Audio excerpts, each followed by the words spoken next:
Cinema വിശേഷങ്ങൾക്കും ഗോസിപ്പുകൾക്കും ദാസനും വിജയനും. ഈ channel ഇപ്പോൾ തന്നെ സബ്സ്ക്രൈബ് ചെയ്യുക. അങ്ങനെ മലയാളികൾ കാത്തിരുന്ന മോഹൻലാലിൻ്റെ മഹാഭാരതയുടെ കാസ്റ്റിങ്ങിനെ കുറിച്ചുള്ള കൂടുതൽ വിവരങ്ങൾ പുറത്തു വരുന്നു.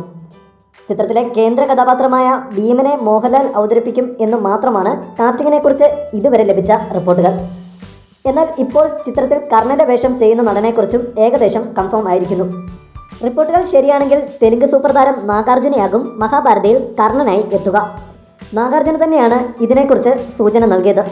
നാഗാർജുനയുടെ മകൻ നായകനാകുന്ന രാരോണ്ടി വെടുക ചുതം എന്ന ചിത്രത്തിൻ്റെ പ്രചരണ പരിപാടികൾക്കിടെ മാധ്യമങ്ങളുടെ ചോദ്യത്തിന് മറുപടിയായാണ് നാഗാർജുന മഹാഭാരതയെക്കുറിച്ച് മനസ്സ് തുറന്നത്. നാഗാർജുനയുടെ വാക്കുകൾ ഇങ്ങനെ: മുമ്പൊരിക്കൽ കർണൻ്റെ കഥാപാത്രത്തെ അവതരിപ്പിക്കാൻ സാധിക്കുമോ എന്ന് MD സാർ എന്നോട് ചോദിച്ചിരുന്നു. ഏകദേശം 2 വർഷം മുമ്പ്. മഹാഭാരത എന്ന സിനിമ സാക്ഷാത്കരിക്കുന്നതിന് വേണ്ടി ശ്രീകുമാർ കഴിഞ്ഞ 4 വർഷമായി നടത്തുന്ന പരിശ്രമങ്ങളെക്കുറിച്ച് എനിക്ക് നന്നായി അറിയാം. ഈയിടെ MD സാർ വീണ്ടും ഈ സിനിമയെക്കുറിച്ച് സംസാരിച്ചു. എൻ്റെ കഥാപാത്രത്തിനും ചിത്രത്തിൽ പ്രാധാന്യമുണ്ടെങ്കിൽ ഞാനത് അവതരിപ്പിക്കാം എന്ന് സമ്മതിച്ചിട്ടുണ്ട്. പ്രോജക്റ്റ് ഇപ്പോൾ പ്രാഥമിക ഘട്ടത്തിലാണ്. കൂടുതൽ വിവരങ്ങൾ വെളിപ്പെടുത്താറായിട്ടില്ല, നാഗാർജുന പറഞ്ഞു. എന്താണേലും തെലുങ്ക് മാധ്യമങ്ങൾ ഈ വാർത്ത സ്ഥിരീകരിച്ചു കഴിഞ്ഞിരിക്കുന്നു. ചിത്രത്തിൽ അഭിനയിക്കാനായി നാഗാർജുന കരാർ ഒപ്പിട്ടതായും റിപ്പോർട്ടുകൾ ഉണ്ട്.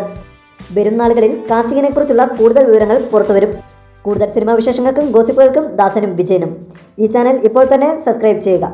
വീഡിയോ ഇഷ്ടപ്പെട്ടെങ്കിൽ ലൈക്ക്, ഷെയർ, കമൻറ്റ്. താങ്ക്